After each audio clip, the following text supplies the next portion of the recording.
And we're back. Another episode of Startup Hustle. Matt DeCoursey here to have another conversation I'm hoping helps your business grow. Now, while this episode will air long past the day after the presidential election, that's the day that we're recording it. And today's topic feels relevant for that because we're going to talk about social impact startups. And now, what does that have to do with the presidential election? Well, in 2020, it has a lot to do with it because there have been a lot of topics related to the social impact of the things that occur in and around our lives that has everything to do with business, politics, a lot of different stuff. So we're going to get into that. Now, before we get too far into this, a quick reminder, today's episode of Startup Hustle is sponsored by GEWKC. Now that stands for Global Entrepreneurship Week. It's taking place in Kansas City, November 16th through the 20th. Go to GEW and register for all the events happening. GEWKC.org. Now look, you don't have to be in Kansas City to go. You can do it from anywhere. And I'm hoping that all of the hustlers out there listening are going to represent and crowd up those virtual rooms and everything else. Now, I did promise that we talk about social impact. And as usual, I've brought in someone to try to explain the finer points of any topic to me. With me today, I have Matt Strauss, and Matt is the co-founder and CEO of RiseKit. It's a Chicago-based startup. They do a lot of social impact stuff, and we're going to talk all about that. But first off, Matt, welcome to Startup Hustle. Thanks for having me, Matt. You know, no one tells the story better than the founder themselves. So let me just go ahead and hand you the mic and let's hear a little bit more about your backstory. Yeah. So I'm Matt Strauss from the Chicagoland area. Now I live in Chicago. How this all happened was I was actually mentoring a bunch of Chicagoans that live in underserved communities while I was in venture capital, who I met one of your team members, Jessica Powell, while I was in venture capital, small world. But yeah, what I learned while I was mentoring a lot of folks that were living in underserved communities is that there's not a transparent path towards a career or a meaningful career. So we learned there has to be a solution to help people break down all the silos to find the right opportunities, as well as overcome their barriers to employment.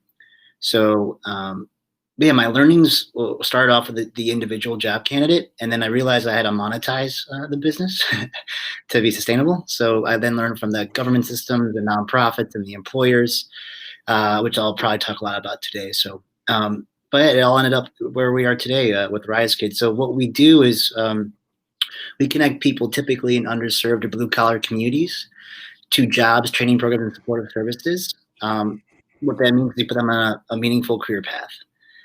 Why it's powerful is we break down the silos, the problems that we solve, as well as help employers find entry-level talent while helping the training programs in school measure their impact and save time along the way. There's a lot more to it because it's a very complicated problem. As you know, we have folks that are dealing with some of the toughest days of their lives, but we're grateful to be a social impact company to really empower people along the way. And I can go on forever about that, though.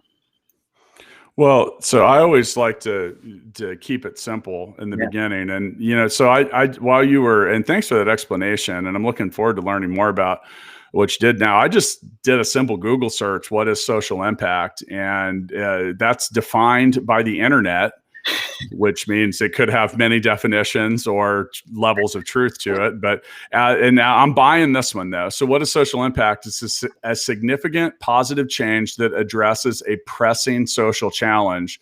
And it can also be defined as creating social impact as the result of a deliberate set of activities with a goal matching this definition. Now, I want to get another definition. So you mentioned the term underserved communities. Can we define like who that typically is or even where? Yeah, so our job candidates typically have an income level of about, or household income level about 40,000 or less. And typically they live in areas that are high in poverty, sometimes crime in Chicago as well, and violence.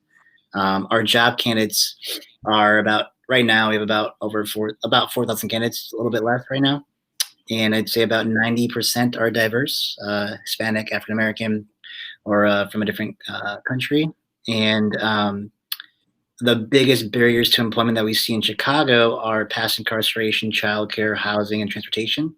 And then tied to all that is lack of confidence due to systematic barriers that we've seen. In Atlanta and Dallas, it's similar, except housing is a little bit more stable.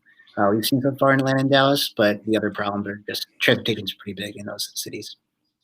So, So, okay. so according to your website, how do we, if we say how do we rise together, and you talk about connecting under or unemployed candidates to careers, training, and resources while making or providing analytics for employers, nonprofits, and grant makers. So, is this about the connection between the two? Because I was like, where was the disconnect?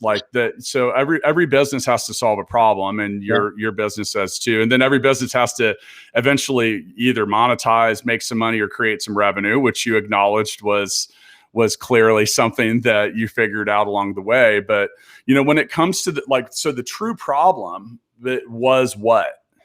It's so fragmented and hard for someone coming out of prison or living in an underserved community without a criminal record, trying to increase their social capital and access to get a job. That's the highest level summary of it. What you have to do for a lot of people. So why our software is solving this problem is that we help an individual identify what poverty is to them. So when they can build a resume on our software, as well as answer 19 questions on their barriers to employment. So we can actually show folks what's slowing them down. That helps them kind of take over and own what their challenges are. From there, we also don't just do the intake. We actually connect people to the jobs or training or support, depending upon where they're at in their story. So the more data that we get from our job candidates, the more information they give us, the more we can help them, meaning it's a pretty good partnership that we create. Then the problem that we've learned is, let's just say if my name is Johnny and I'm coming out of prison, I'll typically hear about one training program or two, but there's literally hundreds, sometimes thousands in their city that can help them. RiseKit solves that problem to show all those training programs, but also all the jobs after you go through the training programs that could be best for them. Then we have an in-house team that tries to grow the network so we can increase access to those opportunities the more we grow. So what made you passionate about solving this problem? Yeah, there's a number of people I've mentored along the way. A man named Silk, a guy named Sam. I can't use last names, but long story is the people that I've mentored, whether they're homeless or coming out of prison, they all had like one major barrier. I found out it was a resume was the main one, the lack of confidence, or they didn't know what a good resume looked like. But then there are just sub barriers that tied to it, whether it's transportation or childcare. And I realized I would meet them while I was volunteering at nonprofits, and I realized I would try to help, and I had to go back to my work at my last job while I was volunteering. So I would give the resume to the nonprofit, and I realized the nonprofit staff member didn't have enough time to solve the problem, to help them with their resume or help them find a job. Their network was smaller. So that's when I realized if we can save the nonprofit or the training program or school time, we can then monetize on that, as well as we can then bring in employers to find jobs, candidates across hundreds of organizations versus just one at a time. So we found out ways to monetize through nonprofits and employers in that way. So by doing all that, just from volunteering in underserved communities, helping about 20 people find jobs and resources, but I just realized it was 15 to 20 different train rides and bus rides for a lot of our individuals to figure out where to go. That's just not acceptable. I understand how frustrating it can be for our folks, and that's why we built a social impact or a purpose-driven software to help people. So, and this is maybe a stupid question, but how does software help reduce the number of bus rides or something like that? Yeah, I mean, it's like a single common survey or profile or intake form.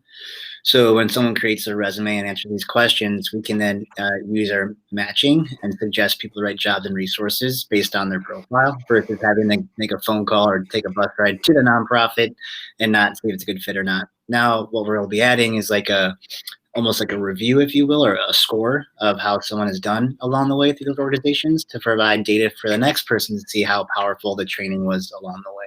And that those analytics are so powerful for grant makers, being government or foundations, to get real-time data across their nonprofits or schools or grantees. And that's how we also end up scaling this and growing this along the way. Yeah, there's definitely, one of the things, there's a couple of things you said, that really kind of made the light bulb pop. One of the things we say internally at Full Scale, that's the company that owns Startup Hustle and I jokingly refer to as my day job. That said, when we have younger employees or people with less experience, we often say, well, we need to show them what winning looks like. And you talk about I think that many of us, especially in leadership roles, or maybe just as like global citizens, don't necessarily understand that there are so many people that have never had that view. They've never had that angle. They haven't been proverbially tall enough to see over the fence to see what's on the other side, in certain cases. And I think you have a really good point there, because for those of you listening, how old were you, or at what point did you realize what a decent resume looked like? And, I talk to so many people that are wanting to start a business or have something in mind, or they've started one and they're wondering why it isn't going well. And I go to look for their website and I found out it's just a Facebook page. And I say, you got to look like you're in the business of doing whatever it is you say that you do. And the same thing goes for you are individually, we are all entrepreneurs with the services that we provide as employees to many people, and you have to represent yourself well. So is that just something that your software and RiseKit kind of walk someone through, and it prevents you from creating a bad resume? Yeah, it's one of the features that we have, and it also looks pretty. But what I would say is, which matters, by the way, that does matter. Yeah.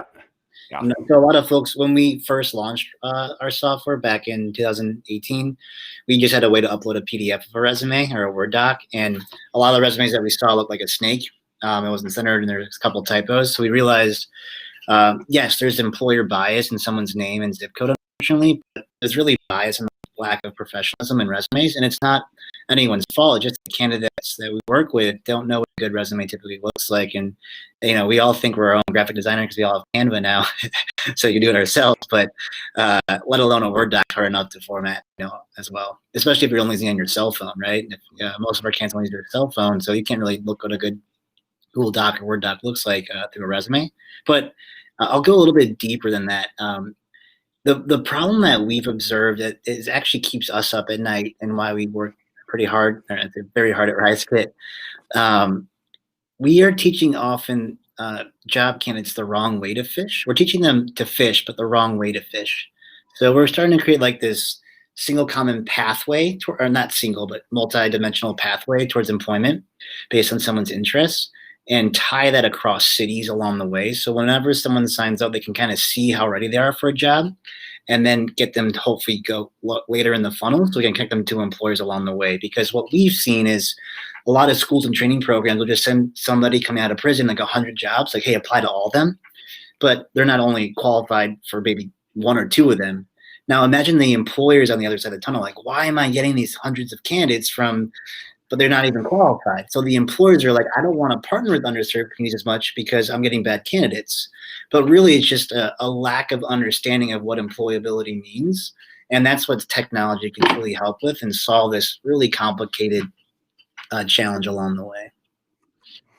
So when it comes to what you're doing, I mean, the social impact is one thing, but when we get really binary and we got to just be zeros and ones, you're an employment company, and now that's a crowded space, and there's a lot of, let's just be realistic, you're not first to that space. So how do you as a startup, how do you navigate through that? What are you doing to stand out or be a little bit different? I mean, the social impact part is clearly part of that, but like I said, when you get down to zeros and ones, if people want to hire, there's a lot of places out there they can look. So how do you drive that into something monetizable, useful, or scalable?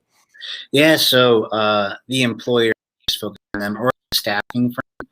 So we partner with, we're like a LinkedIn for them. So they just post job and find entry-level talent across many organizations and schools in Chicago, Dallas, or Atlanta. So we save them time, and we offer them 3 options: come on for free and have 1 live posting, have up to 3 postings for $250 a month, or hey, we can do a placement fee model where we're actually screen candidates for you. And if they get hired, you'll give us a placement fee back.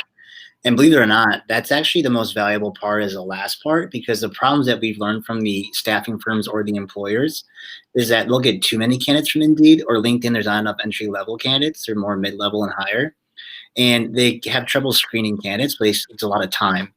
So we're starting to prove that we'll save employers it was about 600 minutes of time in screening candidates in terms of reviewing resumes, setting up those 20-minute calls to screen someone.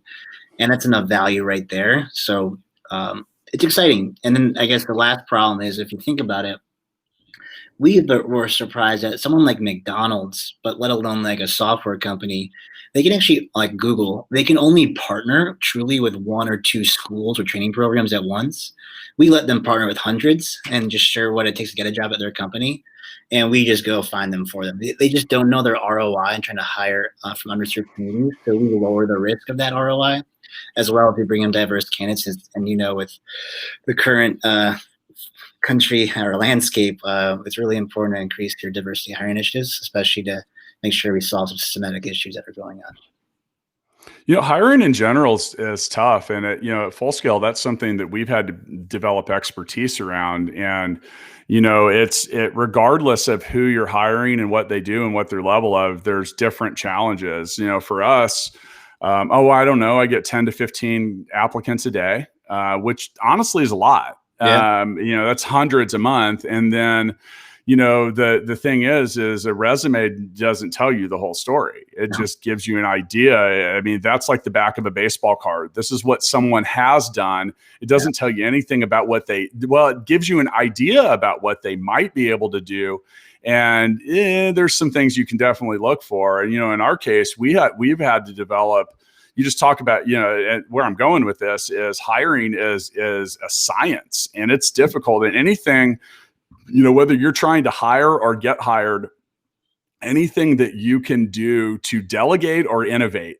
Yeah. And I say delegate, and that's why people hire headhunter firms and just placement firms and stuff like that, because here's the thing is, if you put, especially for an entry-level type job, if you do a job post, you probably get hundreds of applicants. And that's why you talk about like the appearance at first. Cause when you're a hiring manager or someone and you're looking at this giant stack of resumes, or in some places they CV, curriculum vitae or something, I don't know, CV. That's what they call it anywhere but here.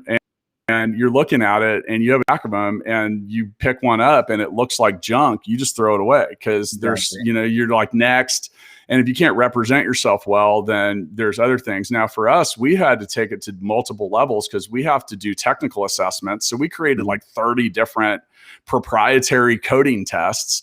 Now that said, that doesn't tell us anything about a person. So we realized that pretty quickly. So we had to create another side to it it humanized the candidates. It didn't just make you an assessment score or a resume. We wanted to get to know people. Like, are these the kind of people, do they have a good attitude? Do they communicate? Do they seem like they're gonna be problem solvers? Are they leaders? Are they followers? And like, I literally employ multiple people just to try to help me find the few that we hire every month. So it's a big, not only is it, and here's the thing, 2.5 years later, like we're really good at it. And I still look at it and I'm like, God, we got so much work to do. So I commend you on taking on those challenges, and especially for a wide array. See, we know what we want, and that makes it a little easier. But if you're covering a wide array, it's kind of like, I'm also the founder of gigabook.com, which is a fully customizable booking platform. So I understand the challenges in making things that are non-specific. Because, oh God, if my time machine worked, I'd go back in time and just pick an industry and ace it. Because as an entrepreneur, it's easier to, a common mistake I find people making, and let me know if you've done any of this, is we often try, especially in the earliest stages, we're ambitious. The sky is filled with sun and no clouds, and the flowers are blooming, and we're all on our way to the moon and get ready to get in our Lambos, right? And all that. And then reality hits, and oftentimes we're trying to be good at 6 things before we're good at 1. And it's all part of our plan. So like, what was your plan? How did you actually plan for something that has so many variables? And did you make that same, have you gone down that same rabbit hole of trying to be good at too many things before being great at one? Oh yeah, I've made so many mistakes like that. And I'd say every month we become even more and more focused. I say, like, we're a startup right now. We're almost a business, like a small business. Our goal is to become that, 'cause we can do just repeatable processes to grow. So yeah, looking back, I'd say my biggest failure was I had an unfair insight when we first launched our business. It's called Solve before. Now it's called RiseKit. When we were called Solve, I would meet with like 10, I can get in front of people pretty well. And I would meet with some influential nonprofits or schools or governments or employers and candidates. And I would learn their problems in and out. And it helped me kind of imagine what a future could look like. I had trouble relaying that information to my team that I had, because I guess we had a different vision where they wanted to build a case management tool for a nonprofit. Well, I said that's not going to be good enough because Salesforce and all these other ones out there, we're never going to beat Salesforce in them or even survive, this model, when we can automate tracking for a lot of our nonprofits and so forth. So my biggest mistake was, I wasn't able with my team to clearly articulate my vision of the business and my learnings in every meeting to then truly iterate our business and software design and process. And I don't know, I'll take the responsibility for it, but I also do know there was just a struggle internally that we had, and just because we had a different vision, right? And I would say the average entrepreneur, it's a lonely journey, right? So you just want to find anyone that can join you on your journey.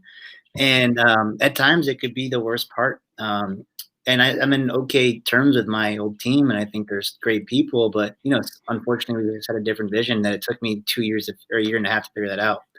Looking back, I wish I really talked about the tough things at first, to make sure that we were aligned, because we really weren't aligned. And now, I had to completely rebuild our whole team, and I love it.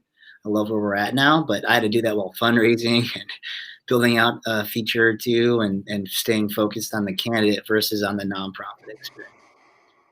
But it was you said something there that hit home. You talked about, being a founder and having a startup. It's a lonely journey. And, honestly, man, that's why we started this podcast. That's why Matt Watson and I, almost 3 years ago, December of 2017, we started this show because we wanted to complain about being entrepreneurs. And, just meaning like, and that's kind of the storyline we've wanted to stick with, because, man, this stuff is not easy, and it is not for the faint of heart. And, it's so many times the perception that people get of entrepreneurs is just the winning side. And I'll tell you what, that is not a good representation of it. We're actually, we just announced that we're going to record a web series, Startup Hustle TV, and we've already started working on that. That's going to, we want to document those stories. And, on some segments, they'll be boring. Like, and I've been documenting my own stuff, and and you talk about lonely. So I had one day, and I tracked it. I sat down at my computer at 7 a.m. in my office by myself. Right now, I'm just by myself, and my day ended at midnight by myself.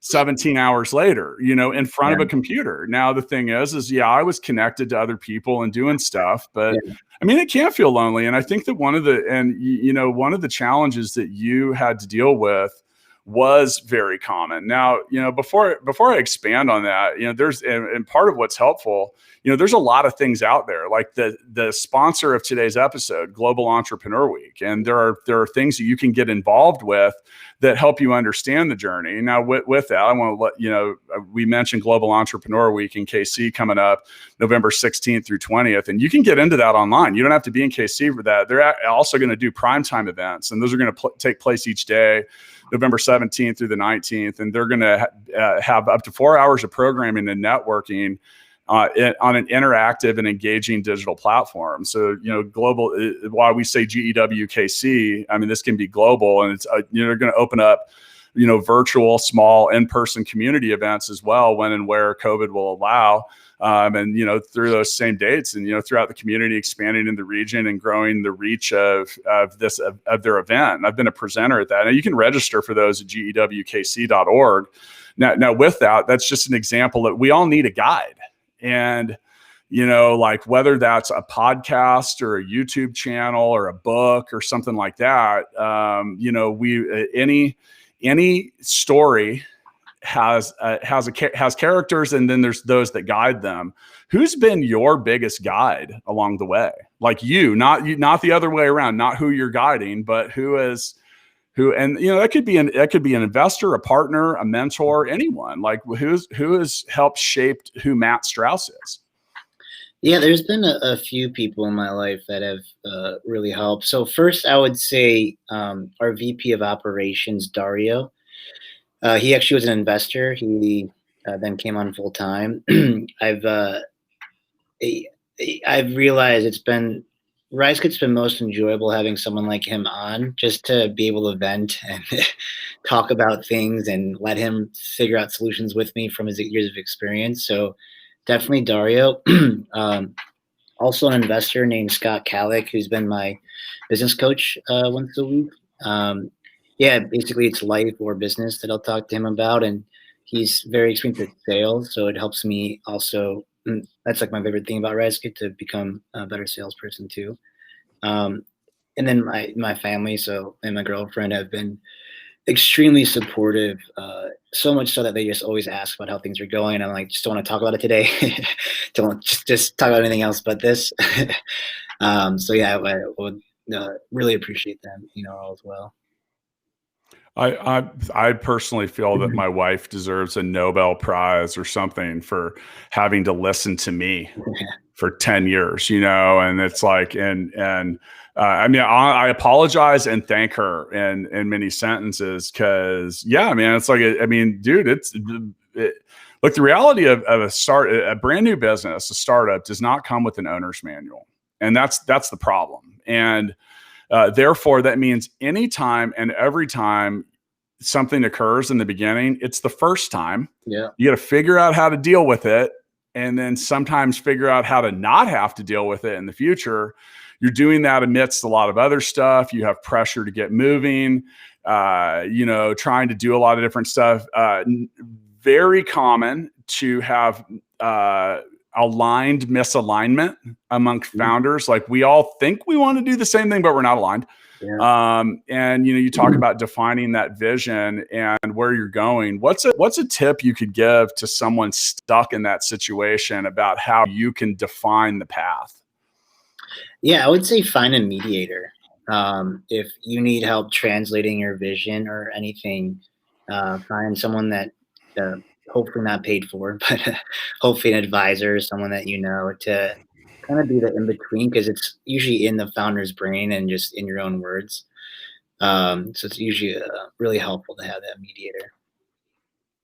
That's something I've struggled with over the years. And, so at Full Scale, our chief marketing officer, Joel Johnson, who's also the founder of Mixtape the Game, which we've invested in. Go check that out. Go to mixtapethegame.com. It's a fun party game. You need to start playing that on the show again. You need 3 people to really play it. And we kind of switched to a 2-person format. But Joel is able, so he's a very gifted and talented designer. And he's able to, and when he was interviewing, he said, well, what do you need the most help with? I'm like, getting it out of my head. Because I'm not a designer. You mentioned Canva earlier. Canva turned me into like half a designer, which honestly was super freaking helpful, because I was able to just, I remember 9 years ago when I discovered the annotated screenshot, and I was like, because I could finally take a screenshot and put these little thought bubbles. And that's what dealing with me is like, a lot of thought bubbles and whatever Apple has in their annotation tools. But but that's a challenge. And I think when trying to define the path and the vision, I think the thing that's important for founders to understand is that the people that work around you are not mind readers. You should not and cannot assume that they can see into your head, because they can't. And, and so that becomes a challenge. Another thing too, is I think that especially in the beginning, it's important to really, you have to eat an elephant one bite at a time. So, and they say start with the tail. So pick some easy wins, like what are easy wins, and don't, and build a culture that celebrates those wins, once again, especially, you're working with not nonprofit, not-for-profit, whatever they want to call themselves now. And that's also tough too, because these are thankless moments a lot, and you mentioned Chicago. My uncle Dave was the president of the United Way in Chicago for years. Like he has this picture with like 5 different presidents. And and I've had a conversation with him. I'm like, what's it like to be in that? He's like, it's amazing because you get to help people, but you can't expect anyone to say thanks. And, and I'm not really driven by praise. So I kind of get that, but look, a lot of people are. So, and I think, also take time to acknowledge, and listen. That's something I always try to get better at, because that's another thing too, is as founders, oftentimes we can plow right through everyone else's sentiment because we're so hyper-focused on what we do. And then I think one last thing on that is you need to understand that your employees, and I say employees, people you pay for their services, that's the technical exchange there, they're never going to care about it as much as you do. So you can't expect that. That's an unfair expectation because you have a clear vested interest in all of it. And that can be really frustrating. Did you have some of that in the beginning? Yeah. Still do. It's tough, isn't it? Yeah. Like I remember years ago, I remember one specific incident because I was like driving to the store or something, and I talked to myself the whole way. I was like arguing with myself out loud. And then I finally dawned on me. I was like, shit, they're never going to care as much. And why would they? Yeah. So you either need to give everyone else a reason to care. And there's a lot of ways to do that. There's ways to do that. You can give people some incentives, shares, and different stuff like that. But if you're not going to do that, then you need to expect people to show up and do their jobs. And that's the contract and the agreement you've made with them. They're not, now look, if you find people that care over and above that, that is a quality you cannot train. For sure. You cannot train people to care. So I have a lot of love for that. Yeah. But that's a challenge. So you have that same issue? Yeah. I think it just kind of hit me. It's like, I have an insane amount of passion for this. And it's an insane amount. So it's not. Well, that turns into emotion. Yeah, definitely. It's like there's so many words that have a very thin line in between them. Like, am I obsessed or driven? Yeah. Am I a genius or am I crazy? Like now look, you can straddle that line all the way down the definition for all that. So, all right. So according to the internet, which is sometimes true and sometimes not, you've had some success raising capital for this. Are we allowed to talk about that? Yeah, definitely. So, well, we talk about things that are frustrating and not filled with any thanks until the end when you get a check. Let's talk about, give us a little background about the fundraising and how that went. Yeah, we've raised 3 dates to date. 3 rounds to date. And first one was a $50,000 pre-seed. I thought it was really easy because it happened in like 2 months. That was in like early 2018. 2019, I raised a $2.5 million post round. I raised about $660,000 from pretty influential family offices here in Chicago. And then just about 2 months ago, we just closed on 5 months it took to close it. A seed plus round of 1.4 million, where our lead investors stand together, put in 750 and ask for a board seat. It's a love-hate thing. When it goes through, it's the best feeling in the world. I hate it because it's like, just see my damn vision and just buy onto it. But I would say we're in social impact. So most of our investors, have a mission in their life or have care about this, as well as can offer value in this, or can write a check because they believe that something needs to get solved in this problem, and they were tired of donating or tired of the current ways, which you're never going to stop donating. They just think there needs to be a way to make sure donation has a return on their donation. So, yeah. So social impact times capitalism is a tough sell for some people. It's like, I was watching a documentary about Herbalife. I think it's called First to Zero or something like that.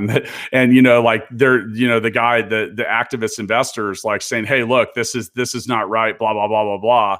And then they take it to Wall Street and the stock price actually went up at one point. And someone on there is like, yeah, taking your moral problems to Wall Street might not be the best approach because they don't care. And so, but that's a challenge. And I got to say, man, at this point, I have literally talked to hundreds of founders, and I have yet to meet anyone that's like, oh, dude, I love raising capital. It's cool, man. It's a good time. It's because it's not. Episode 2 of Startup Hustle is titled Getting Funded Sucks. It doesn't matter who you are. I mean, and maybe I need to go find one of those, unicorn people that people throw money at. And I have a feeling they still fucking hate it because everyone hates it. I've yet to find anyone. Now, with that, it is a popular topic. It is something that we discuss a lot. So what tip could you give someone that's either prepping for a round or in the middle of it? Yeah, make sure your business model works and makes sense. Number one, prove that you have revenue and traction. Most of these folks, whether it's an angel investor, family office, or if you're at your Series A and more institutional, they see enough deals and they're not going to want to meet with you if it's just an idea. That's the first thing. And I know it's tough to hear that for a lot of people, but yeah, wealthy people only like to make sure they can make their money back and more, hopefully. So they will be very risk adverse in some of the deals that they see, but they will look at angel investment opportunities. So that's the first thing. The second thing is we're all humans, right? And I still to this day, I'm not perfect at it, but I'm getting very good at it, is that never go into a meeting asking for money, ask for advice. Maybe in your Series A and higher raises, of course, it's a little bit different, but when you're in your angel raise, it's about the relationship. They're really betting on you more than the business. They think you're going to pivot 17 times anyways.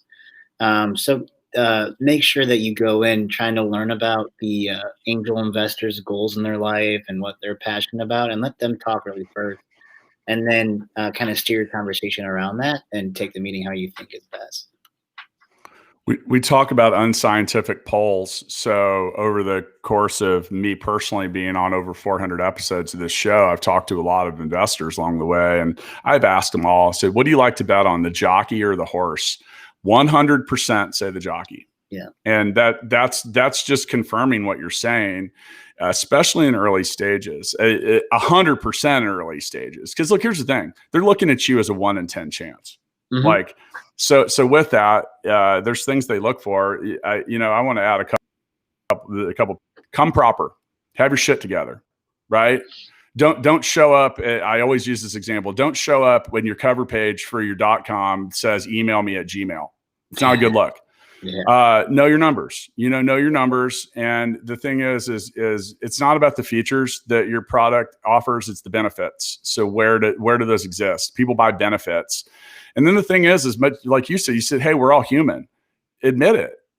Say, hey, I've got a lot to learn and I get that. And I want to fail quickly so I can get those things out so we can get to the things that we're going to be good at faster. If you sit down in an investor pitch and you know everything, you're not going to get an investment. You're not, because you don't know everything. And that's what's really tough. If you haven't gone through this process before, I will tell you, it is one of the most humbling, because we're, as founders, and most founders and entrepreneurs are ego driven. We're confident. We're that guy or girl or whatever, and then you sit down and here's the thing, like, you're talking to very logical type A people, which, by the way, are not your partners yet. It's their job to get the best deal. So they're going to beat you up a little bit, and some of that. And I've been on that side of the table because we've invested over $1 million via Full Scale. And I asked some people some things, and like, I've had people get mad at me. I'm like, I'm just asking you, like, but the thing is if you're arguing and if you're a pain in the ass at that stage of the process, well, first off, no investor wants to sign up for you to be a pain in the ass. So, that's the thing. And, I don't know, it just kind of shows, where you're at on a lot of stuff. And, me personally, I love entrepreneurs with scars. Like I want to know that you failed, because the person that hasn't failed is still walking around and thinking that they're bulletproof. I do not know any successful entrepreneurs that will not, that I literally know none that cannot tell you a serious story of heartbreak, fear, anxiety, or failure. And the thing is until you've had a healthy dose of that, well, you're a little cavalier. You're brave. You're taking the 4-point shot, and stuff like that. And I mean, it is what it is. And some people want to do that, but until, you're eventually not going to be on the good side of something. So, and investors don't like to feel that you're going to do that with their money. Now, so it's okay. Like, so I've had people that I'm like, why are you pitching this idea? Well, I've had 2 startups that failed before. Own it. This is what I learned from past failures. And this is how I'm going to avoid these failures in the future. So, okay. So we talked about a lot of stuff, man. I really like what you guys are doing. And if you want to support RiseKit, there's a link in the show notes. Check out what they're doing. While you're down there, click the link for Global Entrepreneur Week. Once again, gewkc.org. GEW stands for Global Entrepreneur Week. Now, this is an event that you had to be in person for in the past. While COVID has been a pain in the butt for so many people, it has opened up a lot of really interesting virtual opportunities, and you can experience that too. Go to gewkc.org. I highly recommend it. I have presented multiple things in multiple different years there, and it's a really cool event brought to you by the people in my hometown in Kansas City. Now, I end my episodes of Startup Hustle with the Founders Freestyle, and this is going to be your chance to mention anything we missed, give advice, really anything. You can rap if you want. I mean, it's a freestyle. I mean, on the and I'll take a turn after you, but based on our conversation or your experience or anything, I mean, what are your closing arguments, sir? Yeah, and for the listeners out there, I'll share a bit of my experiences and let you kind of relate to it. So, as an entrepreneur or social entrepreneur, I've had an insane amount of passion to helping people in underserved communities get access to jobs and supportive services. Prior to this, I was in venture capital as like an accelerator, had a couple of funds behind it. So I have seen kind of both sides of the coin, if you will. And what I'll tell all the entrepreneurs that I meet along the way, you don't want to raise money unless you have to, unless you like really want to become a massive company. But there's like, before you even maybe go on your journey, or as you're going on your journey, just think about it. Do you want a lifestyle business, or do you want a business that you can scale and grow and maybe make your investors tons of money back, right? It's okay. Either or is a good answer. But if it's a lifestyle business, just remember that you don't have to try to become the most successful company ever, just to make sure you can support your family and yourself along the way. And it's consulting or whatever it might be. Both are great businesses. But what I've seen along the way is I'm having people that have a small business retail location, like connecting to your venture capitalists. I'm like, that's not what venture capitalists do. Is they don't do retail typically. So just be mindful of that. And then lastly, just regarding social impact. What I've seen in the space of social impact is it's become a very loose term, because these social impact investors and venture capitalists need to make a return for their LPs. So their terminology of social impact has kind of gone looser and looser.